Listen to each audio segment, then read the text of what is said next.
What's up guys, welcome to Apex. Thanks for tuning in. Samsung has already started rolling out the update, the May security patch for the Galaxy S22 series. This is the S22 Ultra I have got here and I just want to keep you guys posted about the same. You might have already received this update a few days ago because Samsung pushes these updates in different regions at different times, so the schedule definitely varies. Now in my region, I have just got the update and this update is all about May security patch. As you can see, the size is about 340.62 MB. The security patch level is for 1st May 2023 and the version number ends with CWD4 or CWCE. Coming to the changelog, there is nothing new here. As usual, we just have the device stability improvements, bug fixes, further improvements to performance.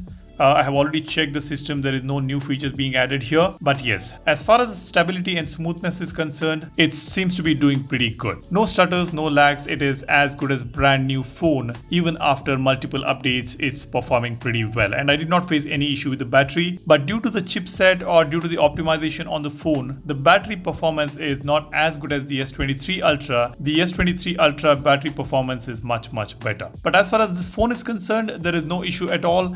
It is at par with the S23 Ultra. The performance, the animations, features, etc. everything is at par with the S23 Ultra. Of course, the camera may not be as good as the S23 Ultra's cameras, but this phone is good to go for probably another 1 or 2 years easily. If you are planning to upgrade from S22 Ultra to S23 Ultra, I would not suggest you to do that. You can go ahead and use the phone for probably a year or two at least and then go ahead with the S23 Ultra or the S24 Ultra. That would be the right choice for you guys. For now, use this phone. This is a beast and it's doing pretty good and it is eligible to get another couple of years of updates. So no issues as far as the major Android upgrades or the security patches are concerned. It is going to do great for the next 2 to 3 years. Now you let me know whether you have received the update or not. Drop a comment. That's all I want to share with you guys. I hope you have already subscribed to the channel. If you haven't done it already, go ahead, subscribe and give this video a like if you find this video informational. Thanks for watching. My name is Salian signing off.